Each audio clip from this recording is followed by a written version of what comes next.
Just ahead on CTV News, we speak with the county executive about her first 3 weeks in office. Plus, Congress shaking up Trump's plans for the FBI headquarters. And we have an update on the former police chief.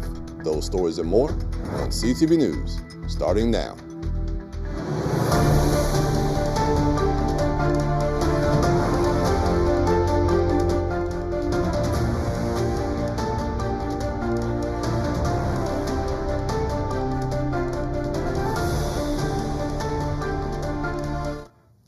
Good evening. This is CTV News for July 10th. I'm Katara Jones. And I'm Michaela Newton. Thanks so much for joining us.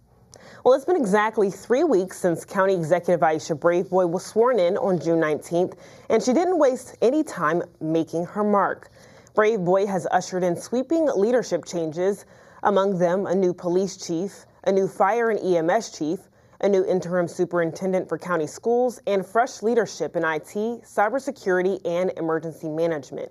Now, with major leadership shakeups already underway, we asked Braveboy how she's navigating her opening weeks as county executive. It's been great. Honestly, building this amazing team has been really the joy of my life. We have some amazing, incredibly talented people who have joined this administration, and everybody's ready to roll up their sleeves and get to work. We have already gotten to work on beautifying our county, which was one of our campaign promises. So hopefully those out there who've driven around the roadways here in Prince George's County has seen a difference. We have a new police chief, we have a new fire chief, we have some other new department heads that we'll be announcing shortly, but everyone is motivated, excited, and ready to get to work. And Braveboy says this is just the beginning of what she calls a new chapter for the county. A big win for Maryland as the fight to bring the new FBI headquarters to Prince George's County pushes forward. During an Appropriations Committee meeting in the U.S. Senate today, senators voted in favor of an amendment that would keep $1.4 billion for the use of the new FBI headquarters move to Greenbelt. The measure, which was backed by Senator Chris Van Hollen, passed 15-14. The Trump administration wanted to relocate those funds to move the FBI headquarters to downtown Washington. My argument is not that presidents don't have these decisions that they can make. My argument is that we, on a bipartisan basis, as members of Congress, have for years proceeded with the understanding that we would put aside these funds, which are now a sizable down payment, not enough to cover the costs, full cost, but we would put aside these funds and await the outcome of the process that was established, which this committee was part of for a very long time. There have been GAO reports and all sorts of other input that resulted in the site that was picked. Republican Senator Lisa Murkowski siding with the Democrats in this vote. And police need your help looking for the driver involved in a deadly pedestrian hit and run in Oxon Hill. The crash happened in the area of Wheeler Road approaching Birch Tree Lane Wednesday morning. Officers arrived on the scene shortly before 12:30 a.m. and found the victim in the roadway suffering from trauma. Investigation shows that the driver struck the victim while traveling westbound on Wheeler Road. Anyone with information on this case is asked to call 301-731-4422. Well, following former Prince George's police chief Malik Aziz's departure, it was expected that he would be named chief of police in Phoenix, Arizona. However, Phoenix chose someone closer to home. Matt Giordino, a former officer with the department who brings over 3 decades in law enforcement experience. Giordino currently serves as the executive director of the Arizona Peace Officer Standards and Training Board. Maryland's Transportation Secretary is set to step down from his post. Secretary Paul Wiedefeld will be leaving as the head of the Maryland Department of Transportation on August 1st. Wiedefeld joined as the Maryland Transportation Secretary back in March of 2023. He has more than 40 years of experience in the transportation industry in both the private and public sectors, and was once the general manager for WMATA. Deputy Secretary Samantha Biddle will serve as acting secretary until the post is filled. Well, nearly half of the Prince George's County Council now consists of millennials, and they're moving fast to put their stamp on local government. In part two, we take a look at beyond the generational shift on the council to the bold agenda these young leaders are pushing forward. You look at the new school construction, the northern part of the county is getting billions of dollars of new school construction, libraries, community centers, and the southern part of the county is often left behind. And so that is what initially, motivated me. With 5 out of the 11 seats on the county council filled by millennials, they're bringing fresh ideas to the table. The issue is a lot of the older, more established elected officials at one point in time, they only want to elevate or work with young people that they can completely control in every which way. And that's not always to the benefit of the residents. But with innovation comes negotiation. I think the council is a true reflection of the county, and I think regardless of age, sometimes we all agree on things and sometimes we don't, and sometimes we fight, or amongst the millennial council members, we might not agree on a particular topic. I think that's natural, and that's why we have an 11-person council to bring all the ideas of Prince Georgians from different areas to light. As this generational shift takes hold, the council is navigating between progress and tradition. We're not a voice just for our age. We're a voice for the people as a whole, pushing progress. And we're not afraid to push for progress. We're not going to be told we cannot do it. We want to know how can we make it possible. And while the path forward may not be smooth, one thing is clear. This is a new chapter for Prince George's County leadership. I do think that overall, it's time that we become a part of the conversation. It really is wonderful to be on a council with folks that have had some similar lived experiences to myself, and folks that we can gain from some of their wisdom from being in politics for a longer period of time. And so I think that this is just a transition era, I think, nationally. And when millennials are getting into these positions, like I said, we're really centering and focusing on folks that really seem to have been overlooked. And to view both parts of this story, visit our YouTube channel at PGCTV online. And you're watching CTV News. I'm Michaela Newton. And I'm Katera Jones. Coming up. Buckle up, there's some new safety regulations coming to UMD this fall. Just ahead, we'll tell you what you need to know about these electric micromobility vehicles. I wonder if you know that I want the best for you. I know you're going through a lot. I wonder if you know that the big homie needs help too. You can't just rebound from everything. I know you've been grinding. Let's go. But how long will you fight solo? I wonder if you know that we can get help. I wonder why we waited so long.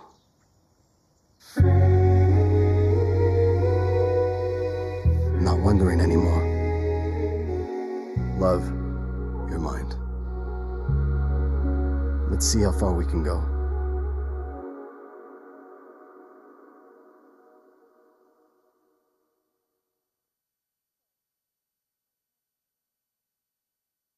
Whether it's our stories, the warmth of our laugh, or our family's secret sauce, we all bring something different to the table. So make some space. The power of connection is waiting right outside your comfort zone. Learn how you can help strengthen your community at belongingbeginswithus.org/teamup. Teachers are dynamic leaders shaping a new generation, innovating to prepare students for our fast-changing world. They're skilled experts, discovering a universe of solutions, telling stories, inspiring, mentoring, connecting cultures, leading by example. Teaching is a journey that shapes lives. Are you ready to begin? Explore teaching at teach.org. Welcome back. A Temple Hills man is found guilty of sexually abusing a minor while working at the Youth Rehabilitation Services in D.C. 63-year-old Kelvin Powell is found guilty of 16 counts of sexual abuse of a then 17-year-old girl in the facility. According to court documents, between December 2021 and February of 2022, Powell abused his position of authority and repeatedly isolated and sexually abused the minor in areas not covered by security cameras. His sentencing is scheduled for September 5th. Maryland schools could lose up to $125 million in federal aid, and education advocates say the impact would hit low-income students the hardest. The funding freeze is part of a broader $6.8 billion cut ordered by the Trump administration just one day before the money was set to be released. Most of the frozen funds would have supported things like after-school programs, English learner instruction, and help for homeless students. Prince George's County and Baltimore City are among the areas most affected. And changes are coming for student loan borrowers under the Biden-era SAVE repayment plan. The U.S. Education Department says interest will start racking up again on August 1st for nearly 7.7 million borrowers after months of legal limbo and an interest-free pause. The SAVE plan was designed to lower monthly payments and forgive debt over time, but federal courts blocked parts of it earlier this year. Now the department says it has no choice but to comply, meaning borrowers will owe interest again along with their regular payments.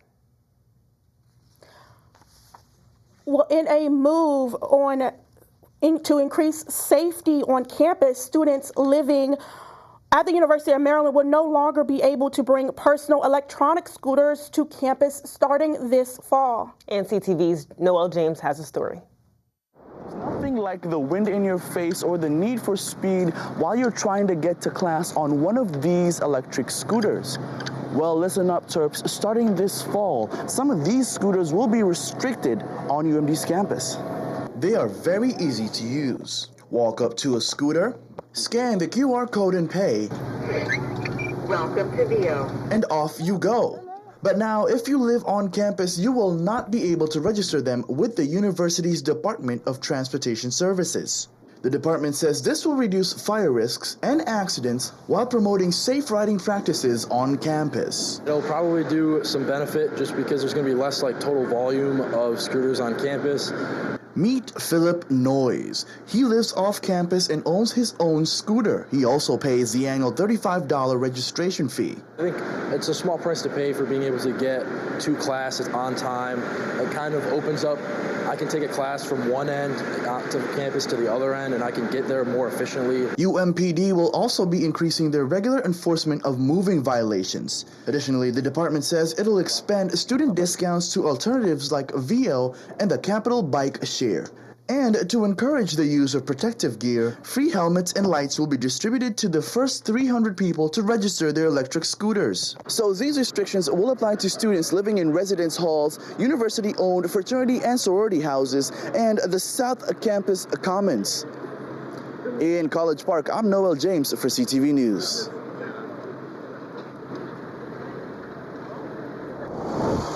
All right, Noel, thanks so much. Meanwhile, big news from Prince George's County Public Schools.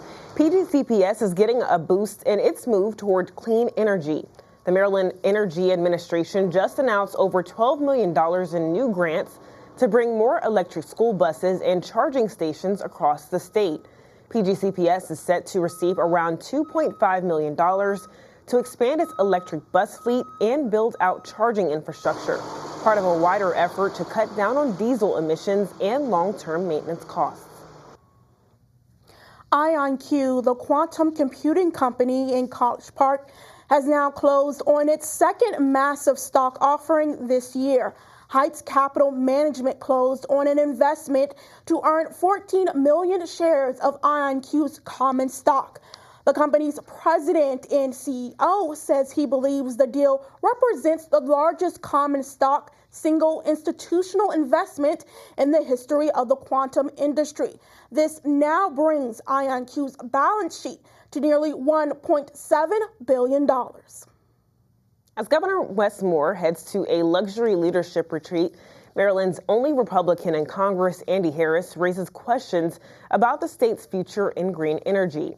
Harris says costly delays to the state's offshore wind project could lead to a dangerous situation for Maryland if a new large-scale energy source is not established soon.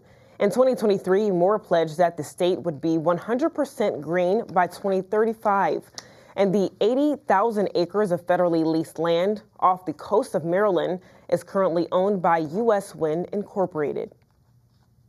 The Trump administration announced that more tariffs are on the way. Soon, a 50% tariff will be imposed on all copper imports, with the intention of bringing more copper industries back to the U.S. The United States imported $17 billion worth of copper last year, over a third of which came from Chile. And still to come on CTV News.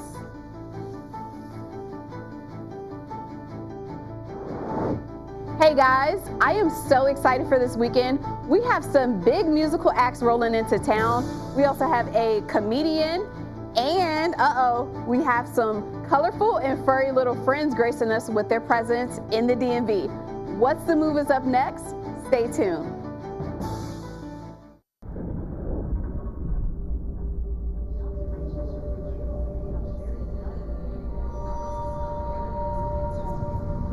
It's cancer.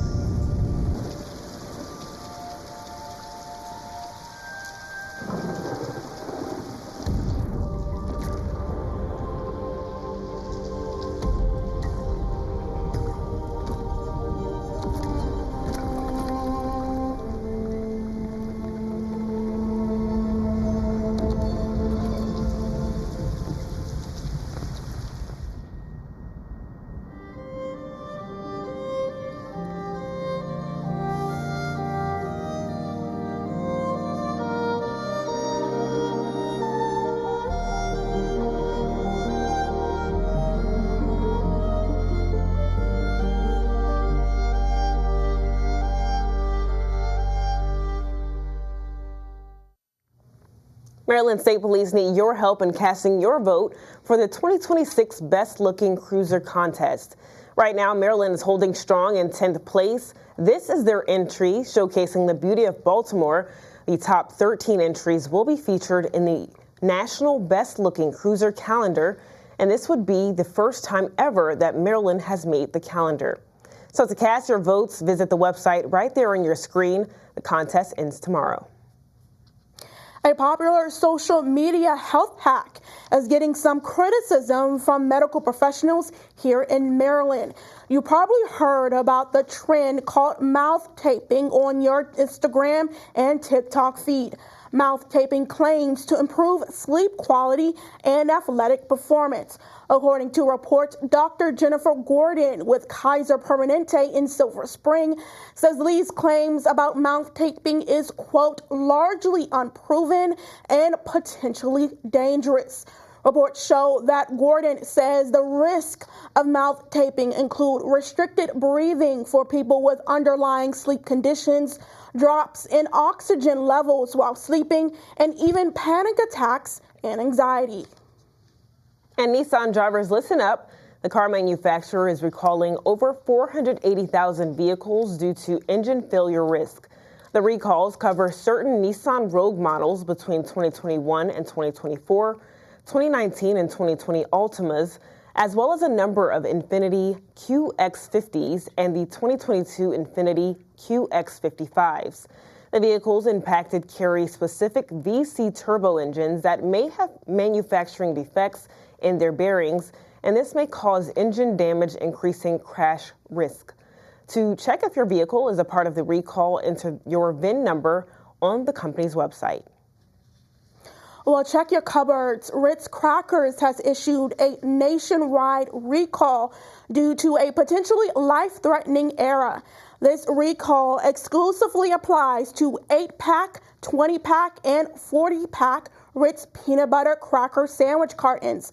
The recall also includes the 20-pack Ritz filled cracker sandwich variety pack cartons. The company announced this week that packages were incorrectly labeled as containing cheese instead of peanut, which could lead to a life-threatening allergic reactions to some people.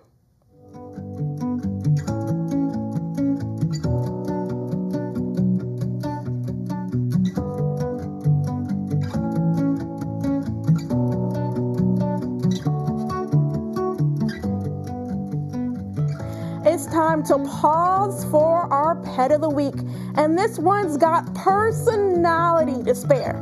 Meet Princess Sassy, a 2-year-old tabby with a regal name and a heart of gold. She's been holding court at the shelter since June 1st, and Animal Services says this domestic shorthair is as sweet as she is spunky. She originally came in as a stray about a month and a half ago, and she was shy when she first initially came in, but she is definitely has come out of her shell, and she's looking for her forever home. I would say recommend older kids just because she was, scared when she first came in. Definitely, I would recommend older kids for her. If you're ready to roll out the red carpet for Princess Sassy or any of her cat-tastic friends, call Animal Services at 301-780-7200 or scan the QR code on your screen. All right, as we wrap up an exciting week, there's no shortage of ways to make your weekend around town unforgettable. That's right. Whether you're into live music, laughter, or family fun, we've got something for everyone. That's right. Joining us now is our very own Brittany Aaliyah with the latest on What's the Move. Hey everyone, I'm back with another What's the Move. Listen, I tell people all the time, there's so much to do around the DMV. But this is why I'm here, to fill you all in, all right? So let's just hop into this weekend. We're easing down Sesame Street at the Kennedy Center with Sesame Street the Musical. How cute. They're bringing all of your favorite songs, stories, characters tomorrow, and they're coming to life. The show starts at 2, and since the kids are out for the summer, this is one of the best and cutest things you could take them to. But honestly, I think the entire family would love this because Sesame Street is such a classic, guys. Like, who doesn't love Sesame Street, right? Switching gears, Tyler, the Creator, is at CFG Bank Arena for the Chromacopia World Tour tomorrow. And he's bringing Lil Yachty and Paris, Texas with him. Someone asked me, Brittany, you've never seen Tyler, the Creator, perform before? And I'm like, no, never, unfortunately. And apparently it is unfortunate because I guess he puts on a good show, but they said no. It's not just a show, it's a full-blown experience that you won't understand unless you're actually in the building. So I'm like, I might have to go check him out tomorrow. The show starts at 7:30. All right, so we're moving into Saturday. A lot of people have been waiting for Kim to come with his highly anticipated show. He's going to be at the Hall at Live Casino tomorrow. Now, Kim sings, and I'm not going to sing it for you guys. I will spare you that. But he sings Love Calls and I Can't Stop Loving You, just to name a few. So we know who Kim is, right? He's soulful, he's a vibe, and he's here. Doors open at 6:30, so do not miss him. Finally, if you're in the mood for a good laugh, because who isn't in the mood for a good laugh? You know what I mean? And if you want to venture out for a bit, it's not that far. Bill Bellamy hits the stage at Baltimore Comedy Factory tomorrow through Sunday. We love him in movies. I love him. I think that he's great on stage. And, he does a good job with stand-up comedy as well. So make sure you check out the show times this weekend and get a few good laughs in because it's good for the soul, all right? As always, I'm wishing you guys a great weekend ahead. No more trying to figure out what to do, okay? You have comedy, concerts, let's see, something for the kids. I gave you a lot. I'm Brittany Aaliyah, and be sure to check me out next week for more on What's the Move. I'll see you then. Stay tuned because Simon Buggs has our Thursday sports page. That's right, and I hear he has more from that exciting boxing interview. Simon? Hey there, sports fans. Don't go anywhere because part 2 of my interview with boxer Larry Rosillo is coming your way. Be right back. The drug scene in Maryland is changing. Fentanyl and xylazine are being added to street drugs, and you may not even know it. Xylazine is not even intended for humans, and fentanyl is an opioid 50 times stronger than heroin and contributed to over 80% of overdose deaths in our state.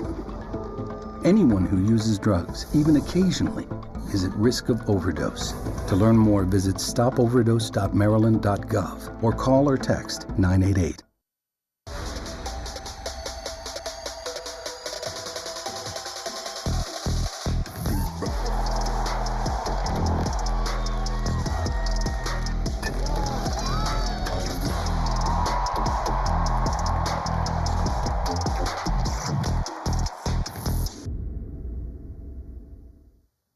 Okay, boxing fans, go ahead and grab a seat because for our first story, we continue my conversation with local fighter Larry Rosillo.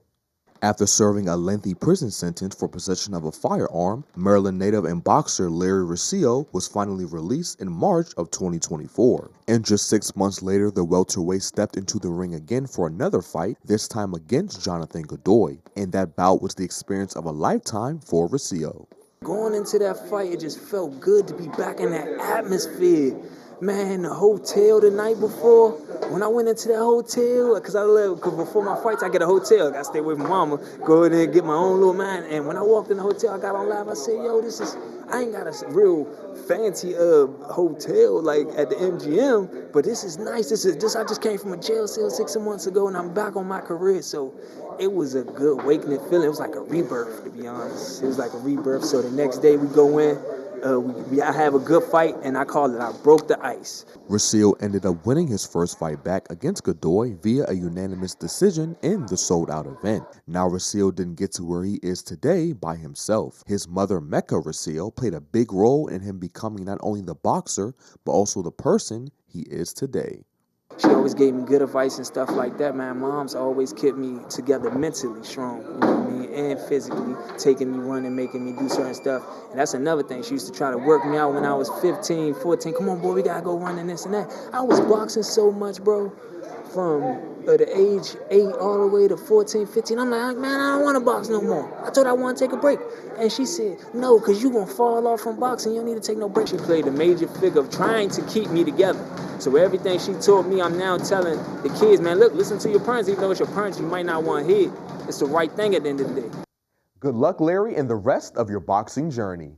Meantime, Troy Lesane is out as head coach of DC United as the club has decided to part ways with him. Lesane was appointed as the Black and Reds head coach in January of last year after a stint as the interim head coach of the New York Red Bulls in 2023. In his 2 seasons with DC United, Lesane led the club to a 14, 24, and 17 record in the regular season. Academy director Kevin Flanagan has been tapped to be the team's interim head coach.